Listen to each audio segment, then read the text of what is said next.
Morris Micklewhite had a mother named Moira and a cat named Moo. Morris likes Sundays because his mother makes him pancakes on Sundays. Mondays are great too because on Mondays Morris goes to school. Morris likes a lot of things about school. He likes to paint, he likes to do puzzles, he likes the apple juice at snack time, and singing the loudest during circle time. Most of all, Morris likes the dress-up center and the Tangerine Dress. Morris likes the color of the dress. It reminds him of tigers, the sun, and his mother's hair. He likes the noises the dress makes. Swish, swish, swish when he walks, and crinkle, crinkle, crinkle when he sits down. He takes turns wearing all the different shoes, but his most favorite ones go click, click, click, click, click across the floor. Sometimes the boys make fun of Morris. Sometimes the girls do too. Morris pretends he can't hear their words over the swish, swish, swish, and crinkle, crinkle, crinkle, and click, click, click he makes when he walks. Morris pretends he can't hear the words, but he can. On Monday, Becky tried to pull the dress right off his back. "You can't wear that, you're a boy." On Tuesday, Eli, Henry, and the other boys wouldn't let Morris ride on their spaceship unless he took the dress off. Astronauts don't wear dresses. On Wednesday, Bee and Lila noticed Morris's fingernails. His mother had painted them for him the night before. They chased him around the playground, shouted, "Pinky fingers, pinky fingers, pinky fingers." On Thursday, the boys wouldn't let Morris sit near the snack table. "We don't want you to turn us into girls." On Friday, Morris pretended he had a tummy ache.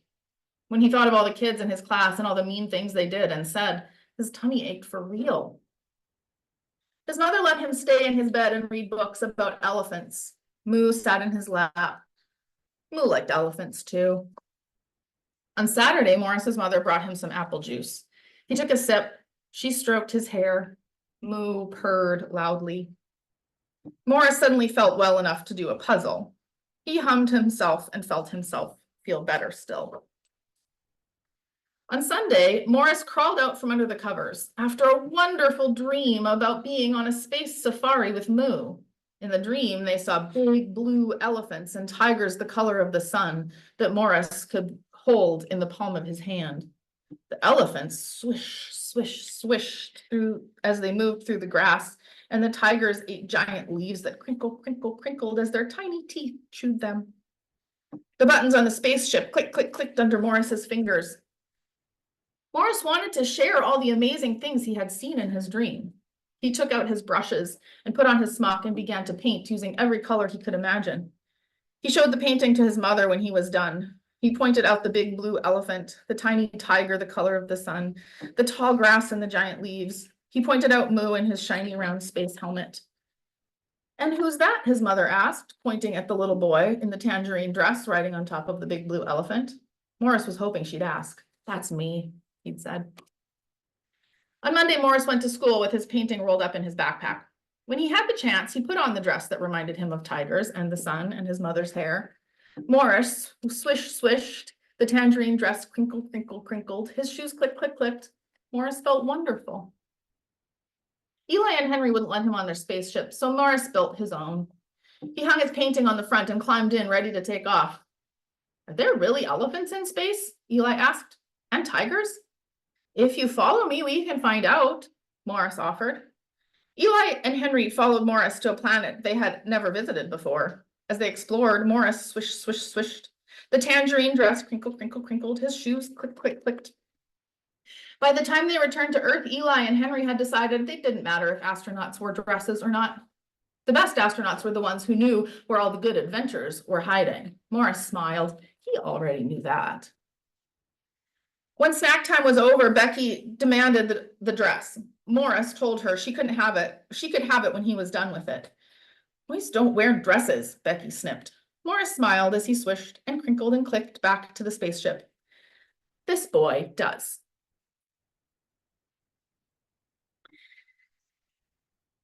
When I read that story, the story of Morris and his tangerine dress as a parent, especially as the parent of a boy, I feel all the things for my child. for this child, for all our children. Because like most parents, I want my kids to be their full, authentic self. I want them to be loved and accepted by their peers and their community as much as I love my child and all of our children. And Morris's mother is so chill in this book in a way I'm not sure I could be.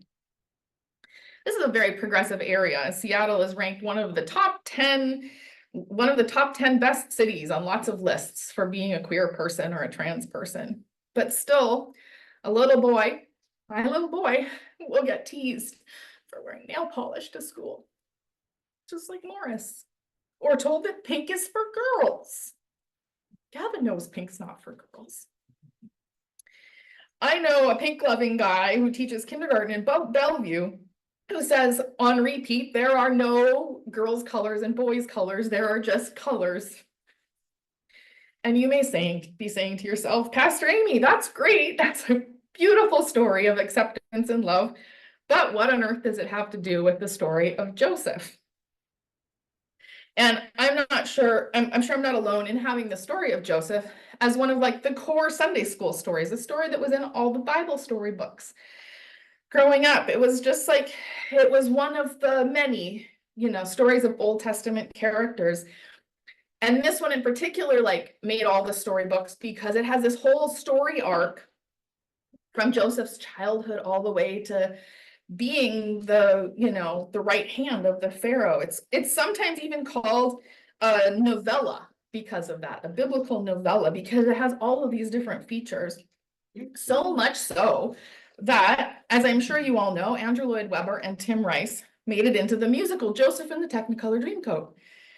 I'm most familiar with the one from the 90s because I was a teenager when Jason Donovan, who was super popular in Australia and Britain, was the like West End version of that. And when I was a teenager living in Jordan, that was the version that we saw and heard because like British media was what we saw. So that's what was internalized for me. But the thing about that Technicolor Dreamcoat, or the coat of many colors, or the ornamented tunic, or the long robe, all different translations of that particular garment.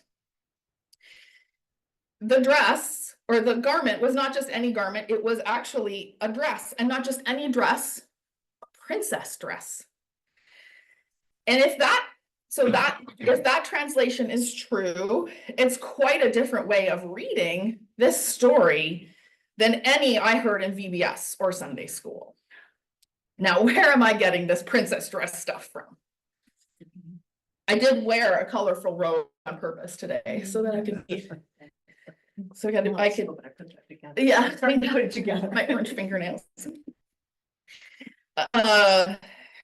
The words translated to many colors, which is what is most, like, that's what feels most familiar to my brain, the coat of colors.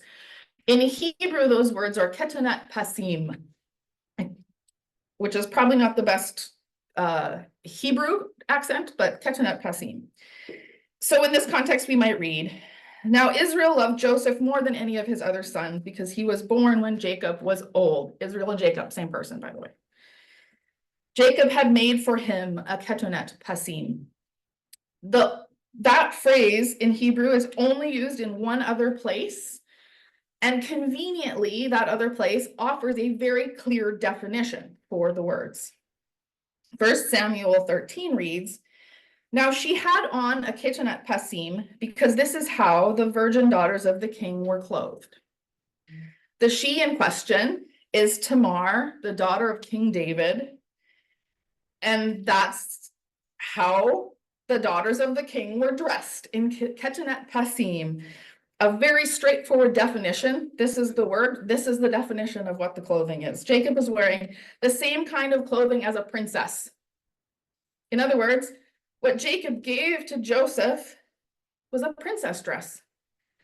And who knows if it swirled or swished or crinkled like Morris Micklewhite's. So trans and queer interpreters of the Bible have really embraced this story, and some even assert Jacob was trans, or Joseph was trans. And it's it's possible, I suppose. I don't like to impose modern interpretations of the Bible and of sexuality and gender on the Bible. There's just such two different contexts, cultural contexts. And even with the very clear definition of ketunet pasim in 1 Samuel, interpretation and translation it's tricky, it's uncertain. But what is very, very clear is that Joseph is definitely not just one of the boys in lots of different ways. And he has this in common with his father, Jacob, or Israel. They're used interchangeably in the story. Jacob, the father, was described as a man who lived in tents. The tents were the domain of women. While his twin Esau was out in the field, a hunter, Jacob was described as soft and beautiful. He was the favored younger son of a favorite wife. He was a dreamer. And Joseph matches all of those qualities in his father in every way. In both the Quran and in Jewish tradition, Joseph is called striking and beautiful, and some of the rabbis say he painted his eyes with makeup. And for both Jacob and for Joseph, they're dreamers, and their dreams are gifts through which God speaks to them and through them. As I was researching some of this, I did find an article disputing the princess dress interpretation with the argument that no biblical father would ever get his son a dress. But I wonder if one of the reasons that Joseph was Jacob's favorite was because he saw something in Joseph that was like himself. His youngest boy, a boy who defied the gender norms, who liked girl stuff, whose relationship with his brothers was contentious because of how different he was from them and from what was expected of boys. And Jacob wanted his son to be beautiful, to have something beautiful. Thinking about dads and princess dresses had me searching online for a viral video I remembered from a number of years ago when Frozen was a global phenomenon. So this is when Naomi was 8 or 9, so like 10 years ago already. And I found what I was looking for, and some of you might remember this video too. You see a dad on the screen sort of shaking his head slowly, and he's sort of like rubbing his face, and the caption above him reads, "My son wanted to go to the cinema dressed as Elsa. I said, there's no way you're doing that alone." And then you see a shot of the dad and the son, both dressed as Elsa, going into the movie theater. Scott Stewart was the dad in that video, and he has before and since been a champion of kids who express gender in ways that are most true to themselves. He's done this in books and in films and in talks and lots and lots and lots of videos of himself and his son. At Scott Creates on Instagram and TikToks, if you are interested.